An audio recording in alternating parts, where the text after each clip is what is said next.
আজ আমরা কথা বলবো বাংলার বুকে এমন এক রাজার ইতিহাস নিয়ে, এক প্রভাবশালী রাজা বল্লাল সেনকে নিয়ে। সেন বংশের দ্বিতীয় এই রাজা বল্লাল সেন।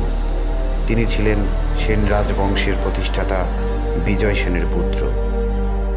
1160 খ্রিস্টাব্দ থেকে 1179 খ্রিস্টাব্দ পর্যন্ত তার শাসনামল। তিনি ছিলেন একজন পরপণ্ডিত। তিনি একজন দক্ষ যোদ্ধাও ছিলেন। যুদ্ধক্ষেত্রেও তার অস্ত্রচালনায় বেশ সুনাম ছিল।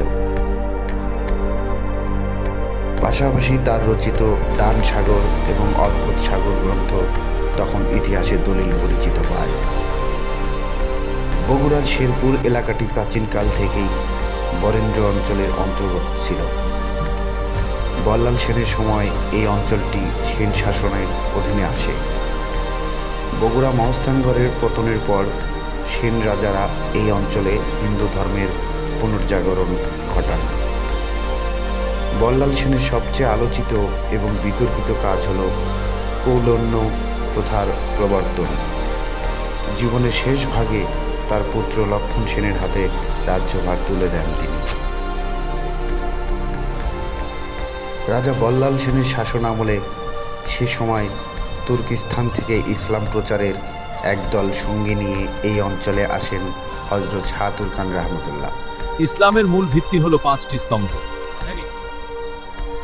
সে সময় এই অঞ্চলে মুসলিমদের ধর্ম পালনে নানান সীমাবদ্ধতা ছিল, যার প্রতিবাদ জানিয়েছিল এই সুফি সাধক। রাজা বল্লাল সেনের বিশাল সৈন্যবাহিনীর সাথে হযরত শাহ তুরকান রহমতুল্লাহর এক অসম যুদ্ধ সংগঠিত হয়। ঐতিহাসিকদের মতে এই যুদ্ধটি হয়েছিল বর্তমান শেরপুর শহরের দক্ষিণ পশ্চিমে ইটাহলা নামক স্থানে। এই যুদ্ধে হযরত শাহ তুরকান রহমতুল্লাহ শাহাদত বরণ করেন। রাজা বল্লাল সেন তার মস্তক বিচ্ছিন্ন করে গৌরবে রওনা দেন তার প্রথম সেনা ক্যাম্পে, যেটা বর্তমান শেরপুর শহীদিয়া আলিয়া মাদ্রাসা প্রাঙ্গণে অবস্থিত।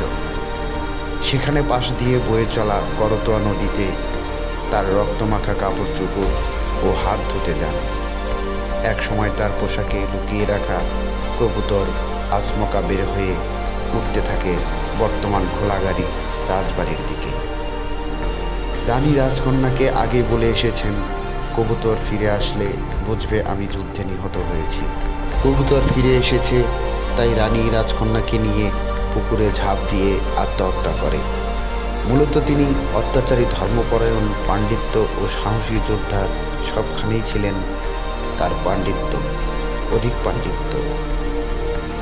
ইতিহাসের এই রাজাকে নিয়ে আজও বিতর্কিত হয় তার কর্মকাণ্ডে ও তার ইতিহাসের গল্প নিয়ে।